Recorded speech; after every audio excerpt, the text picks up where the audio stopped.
समागम हो जाता है तो पता नहीं चल पाता है आपसे आग्रह करेंगे माता पिता भगवान और भगवान कौन होता है भगवान का मतलब हमारे भगवान का मतलब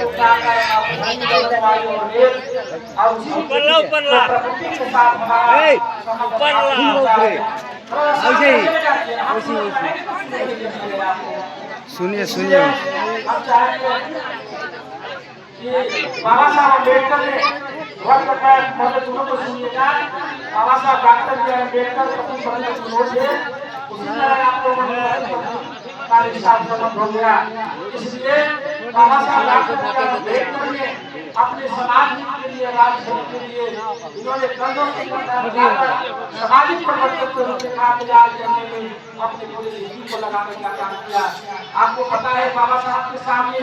आपने प्रतिज्ञा लिया है बाबा साहब ने जब 14 अप्रैल 1956 को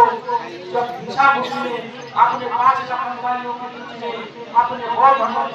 अधिकार दिए थे उन्होंने पाला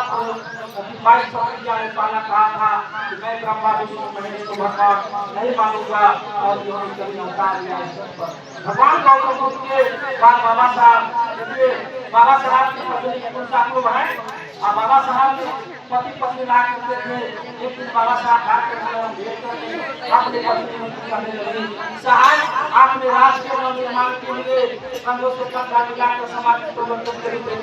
तैयार करने में हम आपको सहयोग के लिए बॉम्बे के गलियों में गोबर चुन कर मैंने आपकी पढ़ाई की व्यवस्था की बाबा साहब अम्बेडकर ने कहा कि रमा तू मेरे लिए जिंदगी में बहुत कुछ करती है ताकि उसे भरपाई में नहीं कर पाऊंगा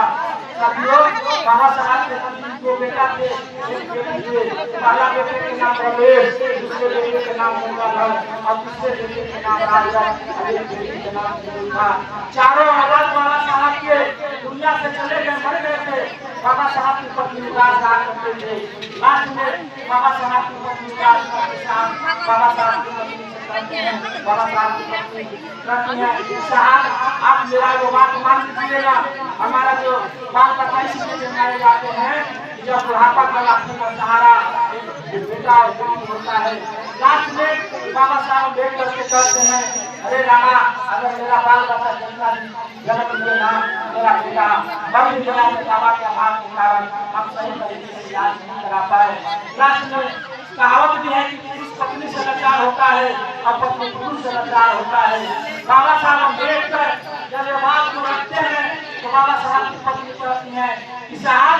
आप अगर मंदिर चलिए यहाँ तो मेरा बच्चा को कल पेट से चल रहा होगा वो जीवित रहेगा बाबा साहब की पत्नी जब बात करते हैं तो बाबा साहब राष्ट्रपति पत्नी को कहते हैं रमा हमको तो बस मत करो देखो दो तरह की घंटी बजती है एगो 5 बजे मंदिर में घंटी बजती है एगो 10 बजे स्कूल में घंटी बजती है रमा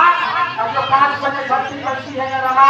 उससे बीमारी निकलते हैं और 10 बजे स्कूल में जो घंटी बजती है उससे अधिकार निकलते हैं बताए गए बाबा साहब की पत्नी में सिंह पाती है महाराष्ट्र में कलाराम मंदिर है बहुत लोग पढ़े होंगे महाराष्ट्र में कलाराम मंदिर में जैसे बाबा साहब लोग पति पत्नी किसी चौकट पर जाते हैं और चौकट पर करते हैं वो प्रतिमा को भगवान राम की पूजा करने के लिए से और बाबा साहब के नाम से कौन मानता है ब्राह्मण गुंडा राजू वाला गुरु पार्टी का प्रजा सिंह कहा रे अम्बेडकर तुमको उस मंदिर में आने का साहस कैसे हुआ लास्ट में बाबा साहब अम्बेडकर ने वो मार्ग उचित कर देता है और जिस प्रकार आपको हमारे घर में बताया जाए जो साड़ियाँ पहने है ना वह बाबा साहब के पत्नी दुर्गा का कोर पानी करके टीका देती है और टीका देने के बाद जब भोग होता है तो बाबा साहब रो रहे थे बताए बने बाबा साहब इसलिए रो रहे थे मैं अपनी पत्नी के सामने सीधे गए और बाबा साहब की पत्नी से रो रही थी मेरे पति मेरे शोहर मेरे कपड़ा उतार उतार गए और बाबा साहब रो कर अपनी पत्नी के दोनों बाह पकड़ कर कहते हैं रामा अब तो तुम्हारा कभी बच्चा पेट में बन रहा होगा रहेगा ना बताए गए बाबा साहब की पत्नी अपना जो बेटा और एक बेटी के विरोध में अपने पति पत्नी को रिश्ता नहीं निभा सकी और दुनिया से बताए बड़े कहने का तात्पर्य है कि हम लोग को कुछ लिए कुछ मिला है, यह बाबा साहब भगवान गौतम गुरु रविदास के लिए बहुत मिला है। इसलिए हम थोड़ा सा आप लोगों से कहूँगा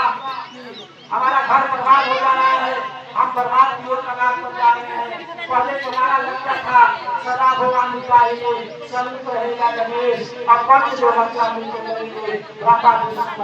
अगर पता का है सर, सदा भगवान चाहिए, संत रहे पदे, अब पांच जो लक्ष्य मिलकर करेंगे तारीख मिश्रे, पांच जो लक्ष्य मिलकर करेंगे तारीख मिश्रे। इससे हमारा घर भविष्य का निर्माण हम कर पाएंगे। आने वाला शिक्षा से दूरी बनते जा रहे हैं, हम शराब के कारण बीमारी की ग्रसित हो जा रहे हैं और शराब के कारण समय लोग विद्या से चला बसा जा रहा है। इसलिए मैं चाहूंगा कि सब लोग खड़े हो जाए और खड़े हो जाए।